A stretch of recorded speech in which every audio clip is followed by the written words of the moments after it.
Praise the Lord. Minamahal, palakpakan po natin ating dakilang Diyos. God bless po. Beloved Brother Ding. Minamahal, tayo po yung manalangin. Pagpalain ng Diyos ng kanyang mga banal na salita. Let us pray. Dakilat mapagpala po naming Ama sa langit, makapangyarihan sa lahat. Sa matamis at mapagpala mong pangalan, Kristo Jesus. Pangalan na ibinigay sa silong ng langit, ibabaw ng lupa na siyang sukot lamang naming ikaligtas. Your name is above and every other name there is Lord. There is power, there is hope, there is healing, salvation, redemption in thy name. We believe in thee, we trust in thee, there is Jesus. Leading prayer for beloved honorable pastor, anoint thy words, O God. Hallelujah, put thy words in my mouth. In the mighty name of Jesus, sama-sama naming sinasaway lahat ng demonyong hadlang sa aming pakinig. Cast out in Jesus' name. Amen. Amen and amen. Hallelujah. Praise the Lord. Palakpakan po natin ating mahal na Panginoong Kristo. Luwalhatiin po ang dakila at banal na pangalan ng ating pinakamamahal na Panginoong Jesus. At tayo na po yung makabalik sa ating mga kinaupuan. First and foremost, all the glory, honor, worship, and thanksgiving only belongs to our Lord Jesus Christ, our dearest Savior. And we give double honor and respect and cherish the blessed teachings, golden teachings of our dearly beloved, honorable pastor. Love also and respect to the beloved children, whole blessed Almeda family, at sa lahat po ng ating mga katuwang sa gawain ng Diyos, beloved co-workers, beloved co-preachers, at sa lahat po ng ating mga webcast viewers around the globe, na patuloy pong umantambay sa banal na gawain ng ating dakilang Diyos, sa lahat po ng ating beloved musician at beloved choirs, at sa lahat ng ating minamahal na mga ginigiliw po nating mga kapatid, sa pananampalataya na narito sa dako ito, sa umagang ito, ay pleasant morning po, minamahal sa atin pong lahat. Palakpakan po natin ang ating dakilang Diyos. At luwalhatiin ang ating dakilang Diyos sa kanyang dakilang biyaya. Salamat sa ating mahal na Panginoon sa kanyang pag-iingat sa inyo pong lahat. Mula po sa inyong mga sariling tahanan, kayo po ay nakarating ng payapa at ligtas sa lugar na ito. Pangsama-sama tayong magbigay papuri, magpasalamat, at sumamba sa kabutihan ng ating mahal na Panginoon, mga minamahal, at sa pag-iingat ng ating dakilang Diyos sa inyong paglalakbay. Salamat sa ating mahal na Panginoong si Kristo sa lahat ng kanyang kabutihan, mga minamahal. At sa mga oras dito tayo po ay dadako sa sunod na bahagi ng ating banal na gawain, ng pinakamahalagang bahagi ng ating banal na gawain, ng ating pong pag-aaral at pakikinig ng banal na salita ng ating pinakamamahal na Panginoong si Kristo na siyang pagkain ng ating mga kaluluwa, ating pong ihanda ang ating pong mga ballpen, ang ating pong mga papel, ang ating mga Biblia, lalatigit sa lahat, ihanda po natin ang ating mga sarili sa pakikinig ng salita ng ating pinakamamahal na Panginoong si Kristo. And let's talk about the subject, unwavering faith. Unwavering faith. Yung pananampalatayang hindi matinag, mga minamahal. At pananampalatayang hindi malubag, hindi matinag ng mga pagsubok, ng mga problema, ng mga kahirapan at mga iba't ibang uri ng mga suliranin, mga hamon sa buhay, dagok sa buhay na dumarating sa ating paglilingkod, sa ating pinakamamahal na Panginoong Hesus.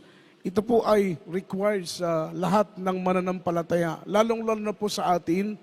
We are facing on the end times. Mga minamahal, tayo po ay nasa huling mga araw na.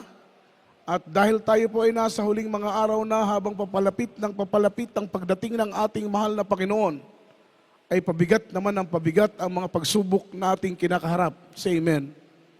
At dahil pabigat ng pabigat at pahirap ng pahirap ang mga pagsubok na ating kakaharapin pa, kailangan natin, mga minamahal ko, ng pananampalatayang hindi matinag, pananampalatayang hindi malubag. Sa Bible, our beloved apostles, they prayed to the Lord that the Lord may increase their faith. Sila po ay nanalangin sa mahal na Panginoon na dagdagan ang kanilang mga pananampalataya. Amen? Kaya palagi nating include in our daily prayers, every time we kneel our knees, kailangan isama natin sa ating mga panalangin na, Lord, please increase our faith. Amen. Dahil ang mga apostles, sila'y nanalangin na dagdagan ng Panginoon ang kanilang mga pananampalataya.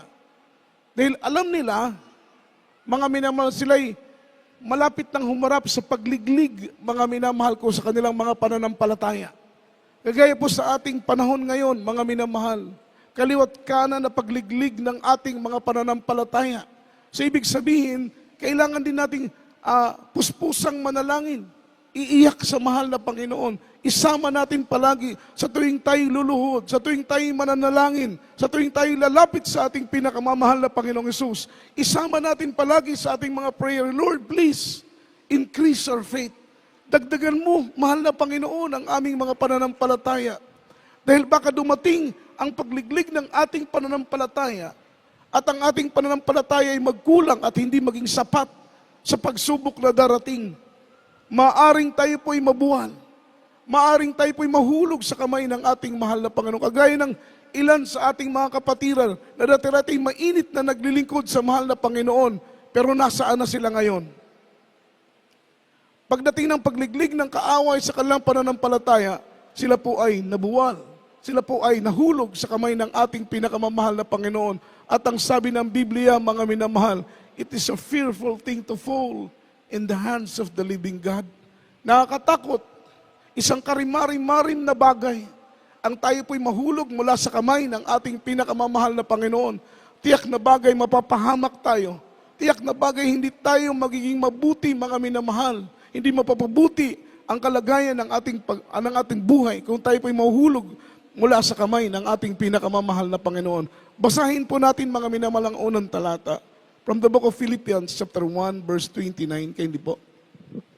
Dito po sa aklat ng Pilipos, Kapitulo 1, talata 29.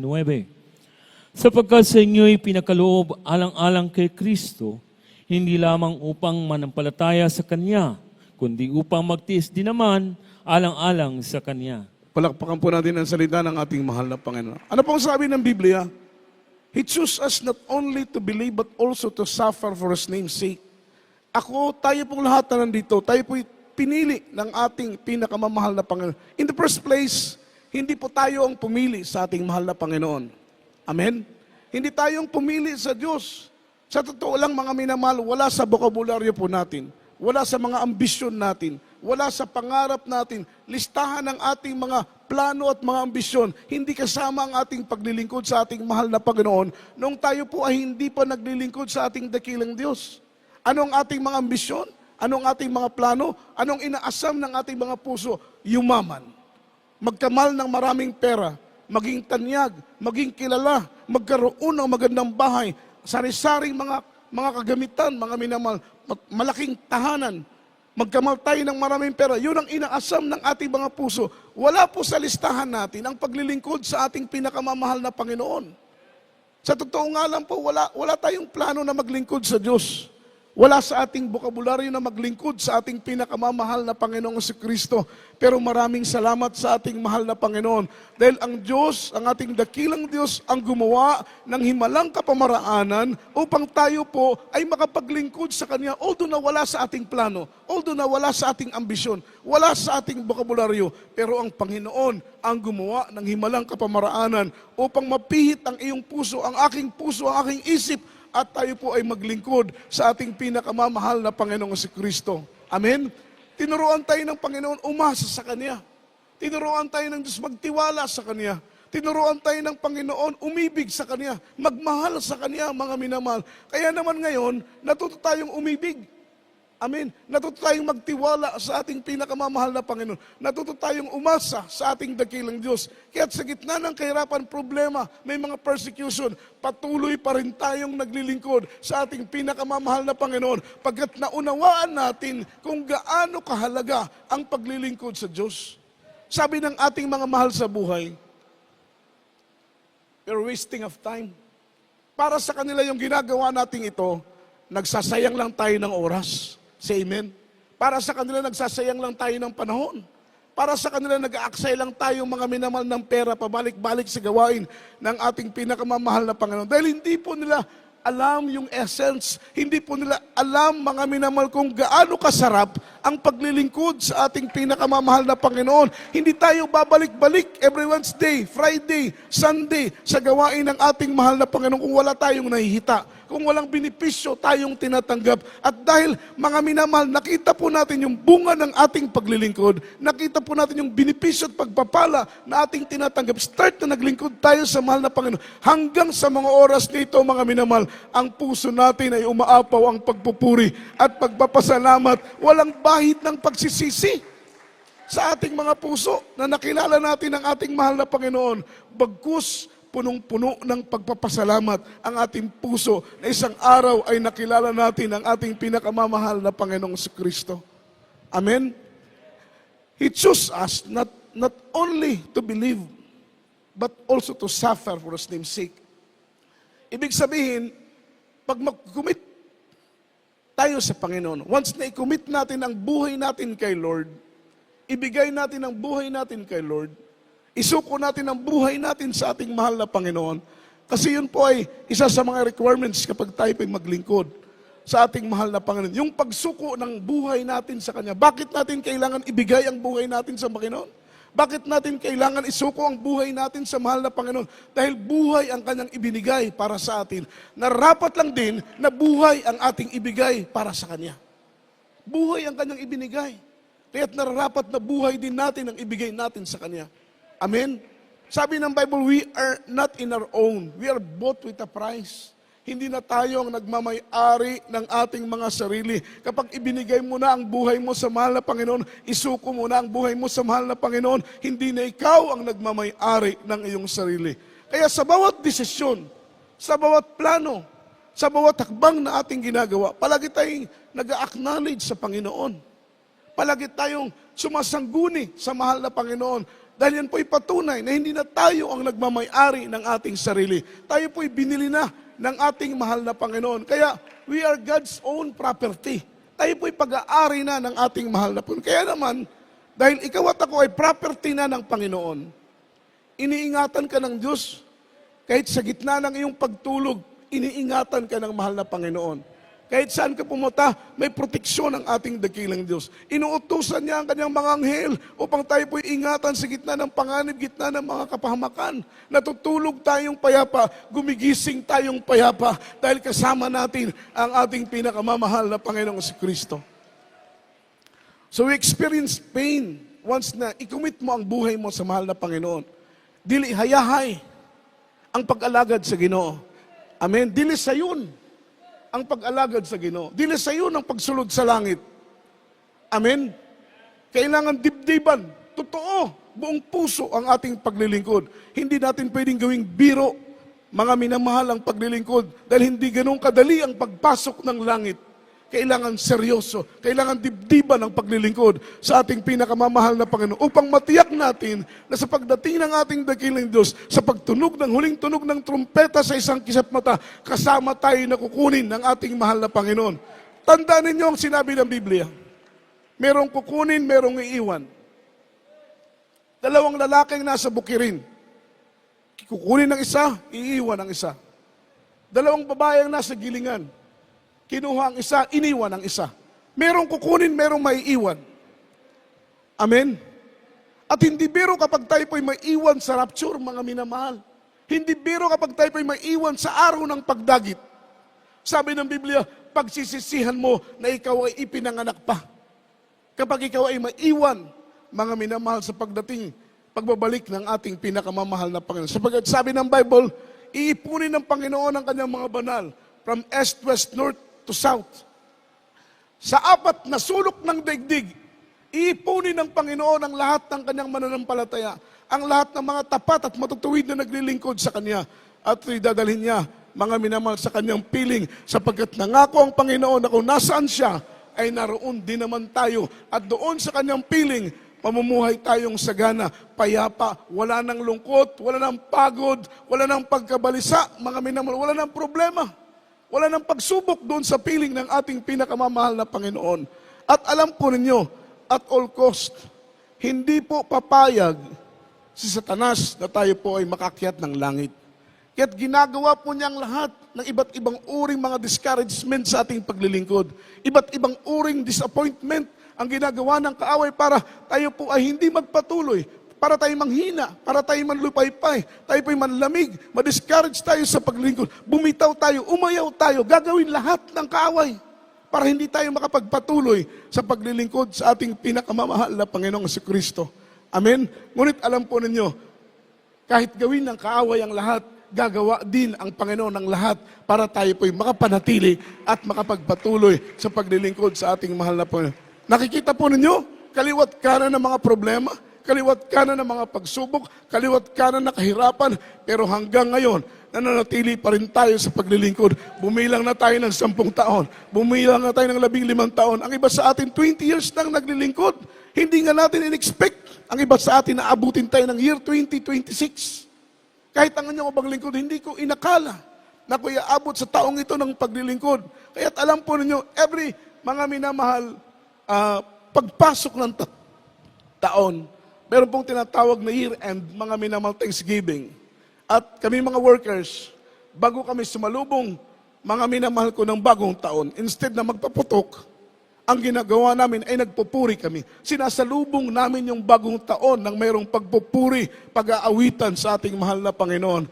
At that time, before pumasok ang taon, kami po'y nananalangin sa mahal na Panginoon. Ang prayer ko po na, Lord, sana sa buong taong ito, napapasok, panghawakan mo ko. Dahil, siyempre, hindi natin alam kung anong pagsubok na ating kakaharapin sa taong papasok. Kaya kailangan natin mag-pray na, Lord, panghawakan mo kami, na makapanatili kaming naglilingkod hanggang sa araw ng iyong banal na pagdating. Pagkat sa ganang amin, wala kaming magagawa. Palakpakan po natin ang ating mahal na Panginoon. Everybody say amen. At ang sabi nito, the Lord allowed us to experience sufferings, difficulties, hardship in life. Pinapahintulutan niya ng mahal na Panginoon. What is His purpose? To make our foundation strong. Yun po ang purpose ng mahal na Panginoon. Liniliglig tayo sa magitan ng mga pagsubok. Meron pong tinatawag na shaking, pagyanig, pagliglig sa ating pananampalataya. Amen? Para masukat yung tibay at tatag ng pundasyon natin sa paglilingkod sa ating pinakamamahal na Panginoong Hesus. Amen. Yun pong purpose ng mahal na Panginoon. Ang purpose niya is to make our foundation strong. Basahin natin mga minamahal second verse, Book of Luke, chapter 22, verse 31, up to verse 32. Candy. Dito po sa aklat ng Lucas, Kapitulo 22, ang talatay 31 hanggang 32. Simon, Simon, narito, hinihingi ka ni Satanas upang ikaw'y maliglig niyang gaya ng trigo. Datapwat, ikaw ay pinamanhik ko na huwag magkulang ang iyong pananampalataya at ikaw, kung makapagbalik ka ng muli, ay papagtibayin mo ang iyong mga kapatid. Palakpakan po natin ang salita ng ating dikilang Diyos. Everybody say amen. Praise the Lord.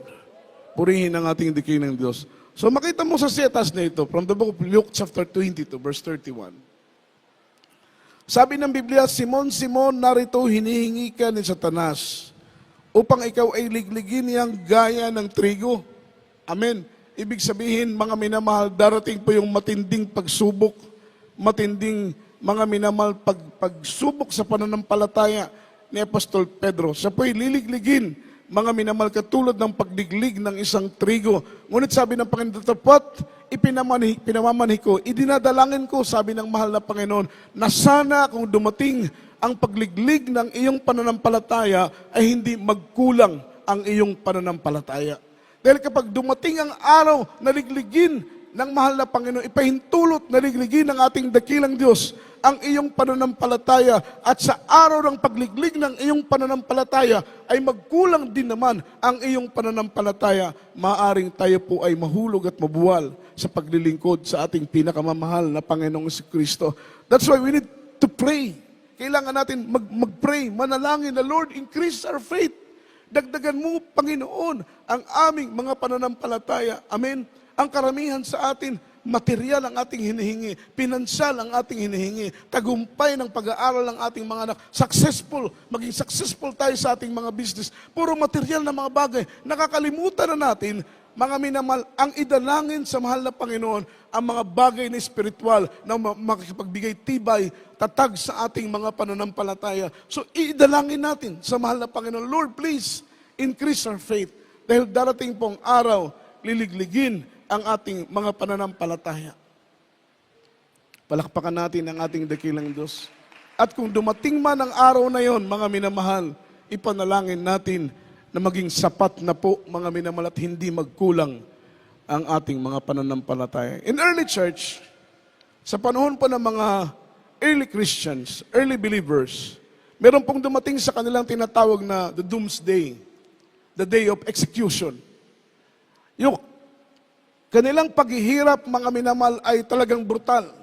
Sapagkat sila po ay, mga minamahal, dumanas ng matinding torture.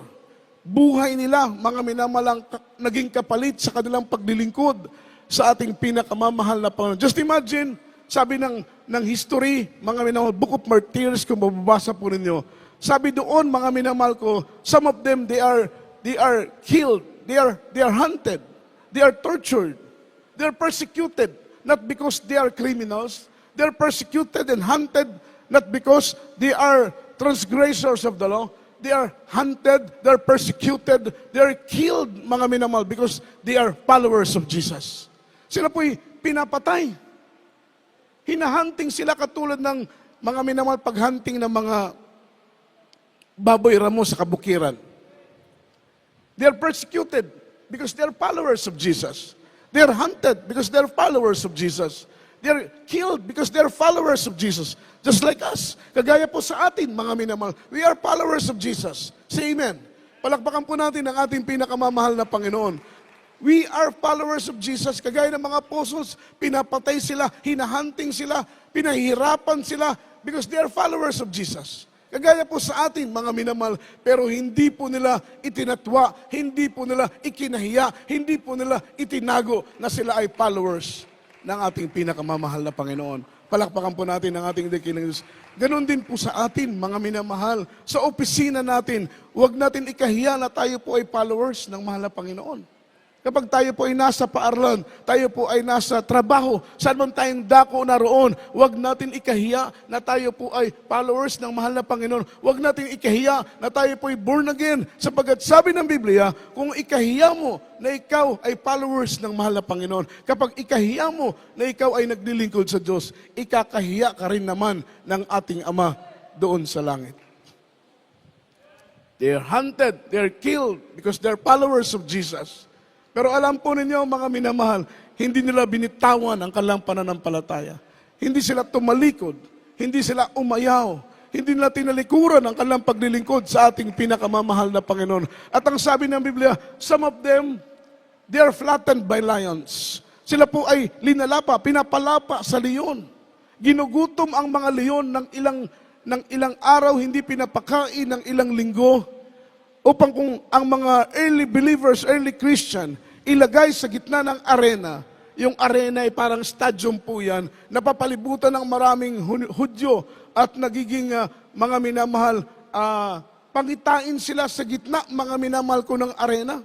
Tuwang-tuwa ang mga Hudyo habang nakikita nila ang mga anak ng mahal na Panginoon, yung mga followers ni Jesus, ay linalapa ng leon. Some of them, they are flattened by lions. They are stoned to death. Binabato sila hanggang mamatay. Amen? Ganon kahirap yung kanilang paglilingkod. Everybody say amen. Sa ating panahon ngayon, hindi pa natin naranasan yun. Amen. Pero sa kanilang panahon, they are stoned to death. They are burning alive. Sinusunog sila ng buhay hanggang sa mamatay. Mga minamahal, tuwang-tuwa ang mga Hudyo. At ang sabi ng Bible, mga minamahal, ng history na aking binabasa, their body are divided into pieces by saw and sword. Hinahati-hati yung kanilang parte ng katawan sa magitan, mga minamahal ko, ng lagari, ng itak. Amen. Tinatalian yung kanilang magkabilang kamay, mga minamahal, at 4 na kabayo sabay-sabay, pinapatakbo, magkabilang paa, nagkakalasog-lasog, nagkakahiwa-hiwalay yung kanilang katawan. Ganon yung torture na kanilang dinanas. Pero hindi nila binitawan ang kanilang pananampalataya. Hindi sila tumalikod. Hindi sila umayaw. Hindi sila bumitaw, mga minamahal. Niyakap nila ng mahigpit ang kaligtasan na binigay sa kanila ng Panginoon. Sapagkat ang turo ng Biblia, mga minamahal, yakapin ninyong mainam ang kaligtasan na ibinigay sa inyong Panginoon upang walang sino man ang makaagaw mula sa inyong mga kamay. Niyakap nila ng mahigpit ang kaligtasan na binigay ng mahal na Panginoon sa kanila. Si Beloved John, younger brother ng ating pinakamamahal na Panginoong si Kristo, ang sabi ng Bible, mga minamahal, siya po ay hinulog. Yung tinatawag na huge, mga minamahal, basin. Yung huge basin na yon, malaking kawali. Punong-puno ng mantika, kumukulong mantika, mga minamahal. Si John the Beloved, yung younger brother ng mahal na Panginoon, doon hinulog sa kumukulong mantika sa napakalaking kawa. Ganon kahirap yung kanyang dinanas. Ang purpose ng mga Hudyo, kaya po nila ginagawa yun upang magtanim ng terribling takot, mga minamahal, sa mga tao sa kanilang panahon, at wala nang sumunod sa landas ng ating mahal na Panginoon. Pero nagulantang ang mga Hudyo, mga minamahal, sapagkat the more na dumami ang naglilingkod sa ating pinakamamahal na Panginoon. Ine-expect nila, wala nang aanib sa pananampalataya sa mahal na Panginoon. Ine-expect nila, wala nang maglilingkod sa ating mahal na Panginoon. Pero gulat na gulat sila, mga minamahal, kabaliktaran yung kanilang expectation. Mas lalong dumami ang naglingkod sa ating pinakamamahal na Panginoon. At habang pinapatay ang mga Kristiyano noong unang panahon, nagugulat ang mga Hudyo, mga minamahal, susunugin na lang ng buhay, nakangiti pa. Babatuhin na lang hanggang mamatay, nakangiti pa. Pinapalapa na lang sa leon, nakangiti pa. Papakuluan na lang ng kumukulong mantika sa malaking kawa, nakangiti pa. Nagtataka sila, anong meron? Bakit nagagawa pa nilang ngumiti? Kayo, mga minamahal, sa gitna ng problema, nagagawa pa ba ninyong ngumiti? Siyempre, mga minamahal, di ba?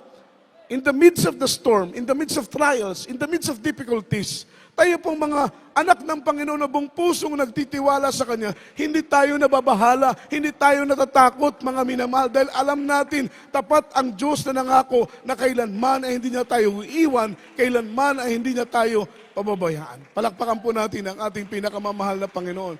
Kaya sa gitna ng problema, nagagawa pa rin nating umiti. Nagagawa pa rin nating magpasalamat, nagagawa pa rin nating magpuri, nagagawa pa rin nating umawit sa ating pinakamamahal na Panginoon. Sapagkat alam natin, mga minamahal, sa gitna ng pagsubok, kahirapan, the more at mas kailangan natin ang presensya ng ating pinakamamahal na Panginoon. Dahil nandoon ang ating buhay, sa presensya ng Diyos, nandoon ang ating kalakasan, sa presensya ng Panginoon, nandoon ang ating tagumpay, sa presensya ng Diyos, nandoon ang ating kapahingahan. Amen. Naalala ko, mga minamahal, year 2013, November 8, hinampas ng malakas na bagyo ang Tacloban. At kami pong mga worker, 16 kami, yung time na yun ay nasa pastoral house kami, mga minamahal. At alam mo nyo, sira ang pastoral house, sira lahat ng instrumento, lahat ng gamit namin sira. Hindi namin alam kung saan kami magsisimula. Yung mga bahay ng kapatiran, ari-arian nila, lahat sira. At ang nakakalungkot noon, mga minamahal, dinala kami sa Kananga, walang gawain sa Tacloban. For almost 1 month, walang gawain sa Tacloban. Pero pagkatapos ng isang buwan, mga minamahal, binisita po namin yung mga kapatiran sa dako ng Tacloban. Ang sabi niya, Brad, nalulungkot kami, hindi dahil nawalan kami ng bahay. Nalulungkot kami, Brad, hindi dahil nawalan kami ng ari-arian. Ang aming ikinakalungkot, walang gawain ng ating pinakamamahal na Panginoong Kristo. Ganun pala yung totoong mananampalataya. Hindi buo ang iyong isang linggo kapag walang gawain ng ating mahal na Panginoon. Kulang na kulang, kumakain ka naman, umiinom ka naman, may pera ka naman, may natitirahan ka naman, pero nagtataka ka, something, mga minamahal, emptiness. Something emptiness na nararamdaman mo sa iyong puso, kulang pa rin kahit na andyan ng lahat. Pero kapag hindi po tayo nakakadalo sa gawain ng ating mahal na Panginoon, parang kulang ang lahat. Bakit po, mga minamahal? Ang totoong kapahingahan ng mga anak ng Diyos, wala sa trabaho. wala sa paaralan, wala sa opisina. Ang totoong kapahingahan natin dito sa gawain ng ating pinakamamahal na Panginoon. Kapag tayo na ay nandito sa gawain ng ating mahal na Panginoon, napapayapa ang ating puso, napapayapa ang ating mga isip. Palakpakan po natin ang ating dakilang Diyos. They are stoned to death. They're burning alive. They're flattened by lions. Si beloved James, dinala po sa pinaka-rooftop ng Temple of Jerusalem. Ito po yung tinatawag na southeast pinnacle ng temple. At ang taas po nito ay 100 feet. Doon po hinulog si beloved James, mga minamahal, at nagkalasog-lasog ang kanyang katawan. Siya po'y pinulot, mga minamahal na mga Hudyo na buhay pa. Siya'y pinagpapalo hanggang siya po ay mamatay. Pero nagtataka ang mga Hudyo, bakit nagagawa pa rin nilang ngumiti sa kabila ng kamatayan ang kanilang hinaharap? Papatayin na lang, susunugin na lang ng buhay, ipapakain sa leon, babatuhin hanggang mamatay, pero nagagawa pa rin nilang ngumiti. Ano kaya ang meron? Bakit nakakangiti pa rin sila? Grabing problema, grabing kahirapan, mga minamahal, grabing pag-uusig, grabing suliranin ang kanilang hinaharap, pero nagagawa pa rin nilang ngumiti because they believe that there is better life after death. There is better life after death. Because there's life after death. Meron pong buhay, likod, manginahal ko ng kamatayan. Pero alam po ninyo, dahil naunawaan nila na merong naghihintay na higit sa buhay, na kanilang hinaharap, likod ng kamatayan, mga minamahal. May langit na naghihintay. Mga minamahal, may buhay na walang hanggang na ipinangako ng ating mahal na Panginoon para sa iyo, para sa akin, para sa atin na mga naglilingkod sa Kanya. Kaya't makita mo mga minamahal, kahit sila ipapatay na, sila ipapalapa na lang sa leon. Pero masaya pa rin sila dahil naunawaan nila na ang kamatayan ng Kristiyano, ang pagpikit natin dito sa lupa ay pagbukas ng pintuan doon sa langit. At kapag tayo po ay nasa piling na ng ating pinakamamahal na Panginoon, walang hanggang kagalakan at kapayapaan ang ibibigay sa atin ng ating mahal na Panginoon. Wala nang problema sa langit. Amen? Dito sa lupa, maraming problema. Kaya nga may mga kapatiran tayo na kinukuha ng ating mahal na Panginoon, dinadala ng langit, ayaw nang bumalik dito sa lupa. Eh, ikaw ba naman ang mapunta ng langit? Hindi ka na talaga babalik dito sa lupa. Beloved Brother Arnel Pionelo, na kuryente ng 34,500 volts. Kitang-kita niya sa kanyang dalawang mata na humiwalay ang kanyang kaluluwa mula sa kanyang katawan at meron pong malakas na pwersa na galing ng langit.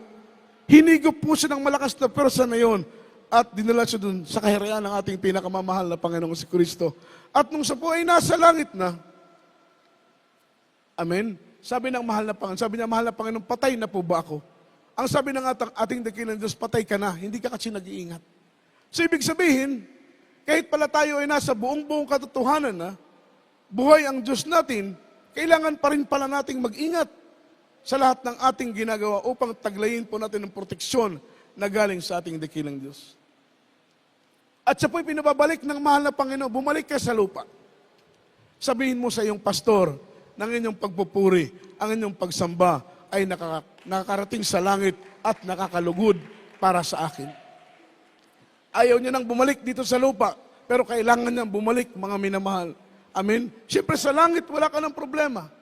Wala ka ng pangamba. Wala ng pagod sa langit. Amen? Wala ng due date sa langit. Wala nang maniningil sa ating mga utang kung may mga hulugan tayo. Diba? Amen. Amen. Wala nang problema, wala nang pagsubok.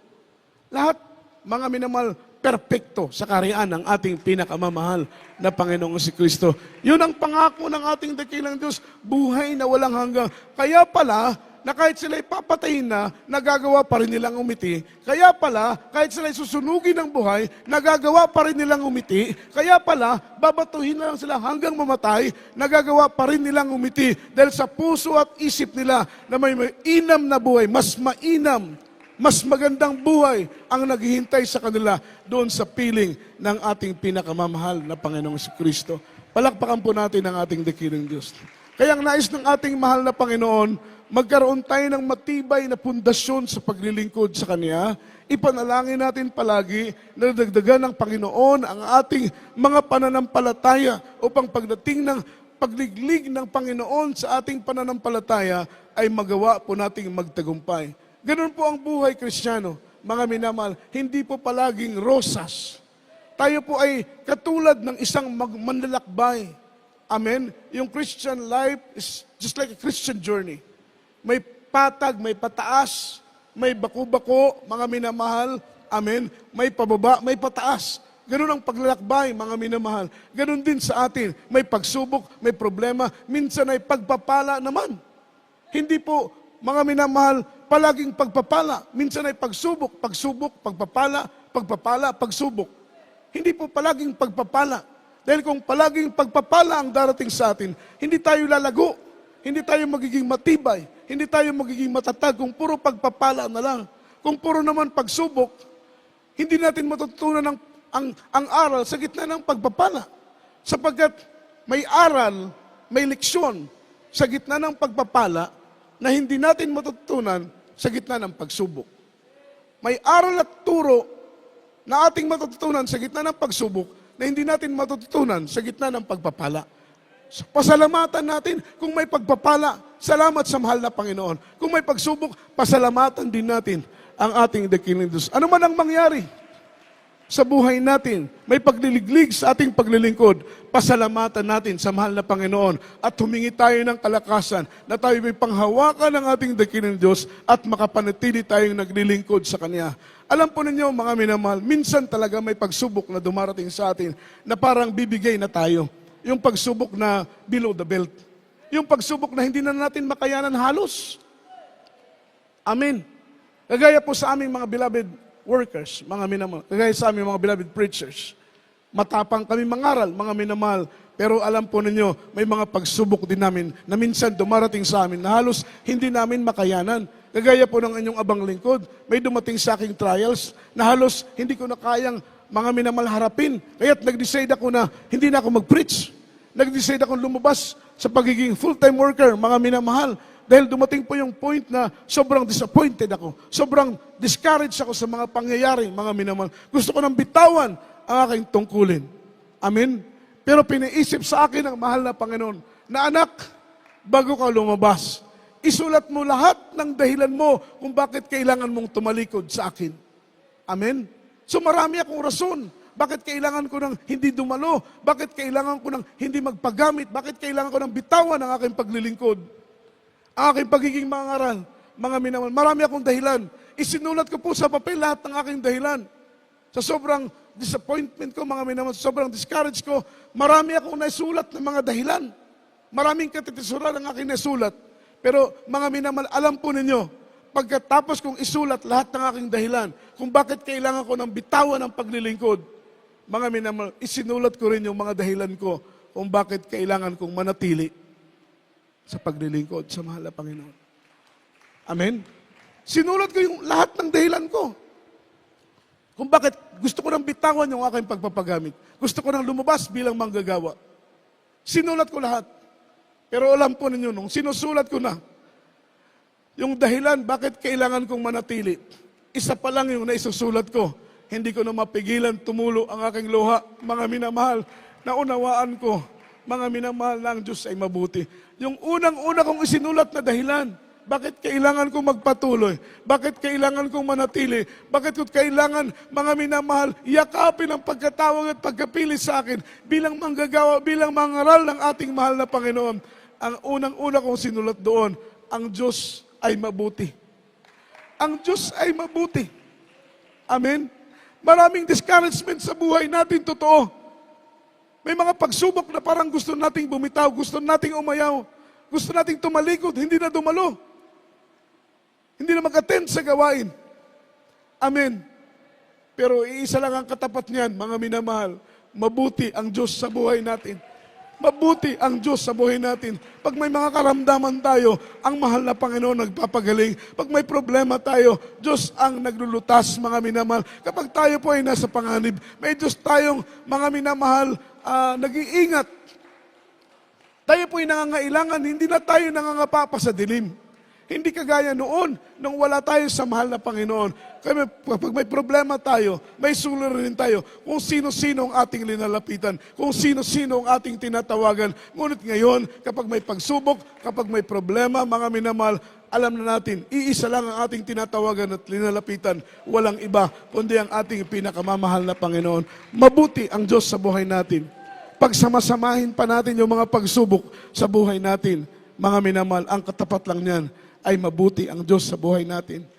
Maraming salamat po sa ating dakilang Diyos sa kanyang biyaya, sa kanyang pag-ibig, at sa kanyang kahabagan. Patuloy na maglingkod sa mahal na Panginoon. Kagaya ng ginawa ng mga apostoles, mga minamahal, they are willing to die for Jesus.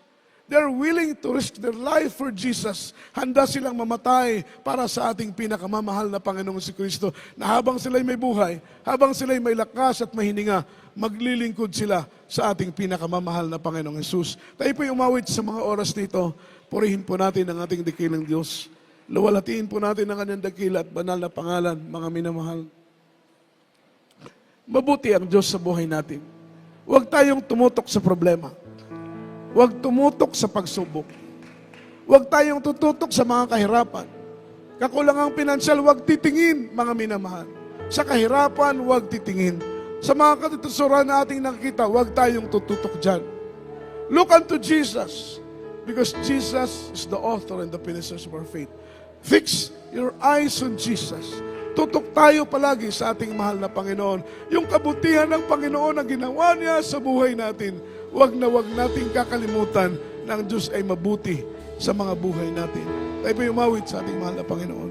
Nahimuso ko ni kalibutan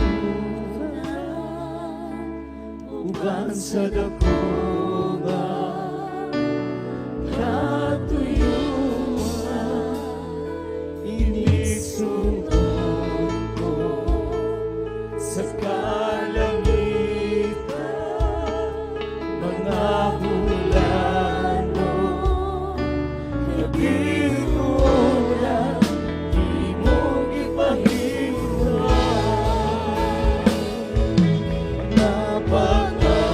napagandus di nahugi Hallelujah. Yes, Lord. ang kanako sa kahugaman imong gihiluan kinabuhi ko gano'n nahugasan sa himong Thank you, Jesus. Salamat sa kabutihan mo, mahal na Panginoon. Wala kaming ibang may gaganti kundi paglingkod. Napakabuti mo sa buhay namin. Hindi ka nagkulat, mahal na Panginoon. Ang biyaya mo yung umaamo sa buhay namin. Karapat-dapat ka sa lingkod. Hallelujah. Tayo po'y sabay-sabay na mawit. Yes, Lord. Ang may gusto, ang magiginawa sa namin mo imayaon ka at umiyak na sa kasuntasan ko magawag ka o Tayo po'y umawit sa mahal na Panginoon. Sabay-sabay natin purihin ang ating dakilang. Worship thy name, there is Lord. Worship thy name, there is Jesus. Hallelujah. Exalt thy name, Lord. We give glory, we give honor. We give praises to thy name. Worthy na Uban sa Jesus. Hallelujah. dakugan katuyuan inisugod ko sa kalangitan mga bulan kalitunan imong ipahimulan mga pagkatapos ninabuhi imong ipahimulan alang kanako sa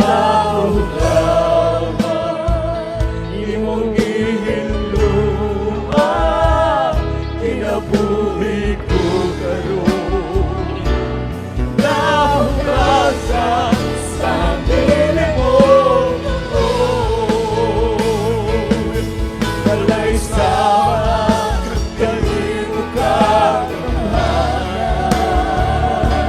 Hallelujah. kaya lang makatupong sa bumao. Tapos ang hangayan, masitunan ka.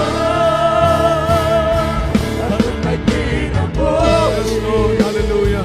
Awitan po natin ang ating mahal. Purihin po natin ang at ating ang Panginoon Diyos. nagkinabos, Ang kinabuhi. sa gabi mo, Ang may ginagawa.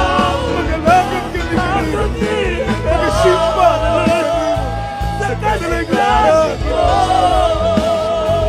Mayawag ka, kalagalan ka. Sabay-sabay tayo tumawid. Walang sama, kanino ka. Yes, hallelujah. Purihin ka ka. Walay na magkatapos sa gusto mo. Gusto ng angayan, pasitunggan ka. Ang kapagay mo, Ang ito'y may gusto. Hallelujah. Hallelujah! Hallelujah. Hallelujah! Hallelujah. Hallelujah! Hallelujah! Sa kasi mo, mayayawan ka, kalagalan mo. At may kinabuhi, at may kinabuhi, at may gusto, walang nagiginawa, sa kabilo, ibayan. Awitan natin. Shout hallelujah. Huwag natin pigilan ang ating mga sarili. Tabi natin ang presensya ng ating Panginoon. Ang mahal na Panginoon. Walay ang sama, sa aming kalagitnaan. walay Tayo sama, higit sa daling sa kagalakan. Walay, yes, o God.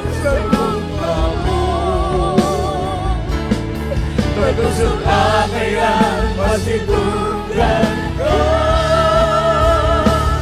At may kinabuhi, at may gusto. At pag may kinabuhi ka, ang nagkakawa, magagayang kanina, magasimba kanina, magalakad kanina, magapasalamat kanina. Hallelujah. Mayawon ka, kalagalan. At pag may kinabuhi ka, at pag may kinabuhi, Ang may gusto. at may ginhawa, sa dami mo, at umiyak ko, sukasi-kasi mo, mayawon ka, kalagalan ko. Mayawon ka namin, Panginoon. Mayawon ka, kalagalan ko. Mahal ang Panginoon. Tingin ka, Ginoon. Purihin. Purihin ka, mahal na Panginoon. Luwalhati na Diyos ang nakilat mo ng mong pangalan, mahal na Panginoon. Habang kami may buhay, habang may lakas, habang kami may hininga, habang kami may tinig, kami aawit sa iyo, magpupuri kami sa iyo, maglilingkod kami sa iyo. Minamahal sa mga oras nito, tayo po'y sama-samang manalangin sa ating mahal na Panginoon.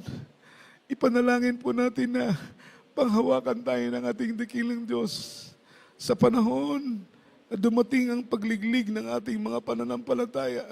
Sa ganang atin, wala tayong magagawa. Mga minamahal, kailangan natin ng patnubay ng Diyos, ng gabay ng ating mahal na Panginoon. Ipanalangin natin ang dagdag na pananampalataya. Mapagtibay ng Diyos ang pundasyon ng ating mga pananampalataya.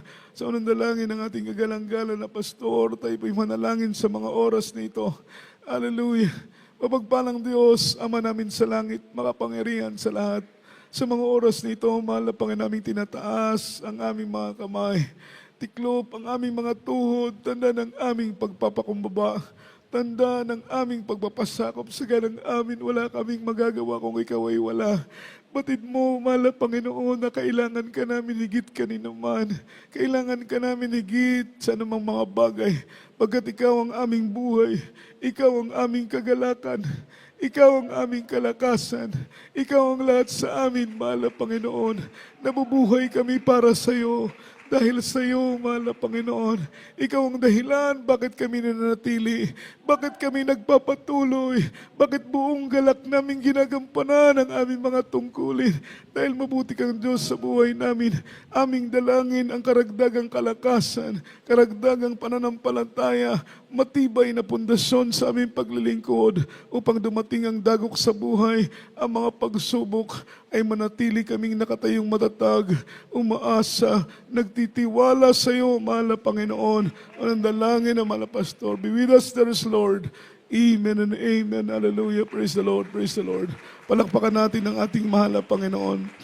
As a point of contact, mga minamahal, ipatong po natin ang ating kamay sa ating ulo, kabilang kamay sa parte ng ating katawang may karamdaman at namang sakit, ay gumaling sa pangalan ni Jesus, mga problema, malutas sa pangalan ng ating dakilang Diyos. Tayo po'y sama-samang manalangin. Mapagpala naming Ama sa langit, makapangyarihan sa lahat, sa matamis at mapagpala mong pangalan, Kristo Jesus. Iulat mo, mahal na Panginoon, ang iyong mapagpalang kamay. Ipatong mo ito sa aming mga ulo, sa unang dalangin ng aming mga pastor. Anumang karamdaman ay gumaling, anumang problema ay malutas sa pangalan ni Jesus. Cast out right now, in the mighty name of Jesus. Demons of doubts, demons of pride, carnality, stubborn spirit, poverty is begun, sickness be healed, problem be solved, infirmity is begun. In the mighty name of Jesus, cast out right now. Di mga karamdaman gumaling, mga problema malutas sa pangalan ni Jesus, mga panghina, panlupaypay, palalamig, mga hadlang sa mga pagpapala, hadlang sa mga katugunan sa mga panalangin. Cast out in the mighty name of Jesus. Amen. Amen and amen. Hallelujah. Praise the Lord. Purihin ang ating mahal na Panginoon. Minamahal sa oras na ito, tayo pong natin tumayo. Itaas po natin ang ating dalawang kamay. Shout 3 times. Hallelujah. Praise the Lord. And jump 3 times. Express our love to our dearest Papa Jesus. Hallelujah. Praise the Lord. Hallelujah. Praise the Lord. Hallelujah. Praise the Lord. Say, I love you, there is Jesus. I love you, there is Jesus. And I love you, there is Lord. Ang lahat po ng kapurihan, kaluwalhatian po, at pagsamba ay tanging sa ating pinakamamahal na Panginoong si Kristo po lamang. At sa ating po mga announcement, mga minamating regular services, huwag po natin kakalimutan, mga minamalang ating po mga banal na gawain. Sabi ng Biblia, ay huwag nating pabayaan ang pagkakatipon ng mga banal, gaya ng pag-ugali ng iba. Bagos tayo po ay mag-aralan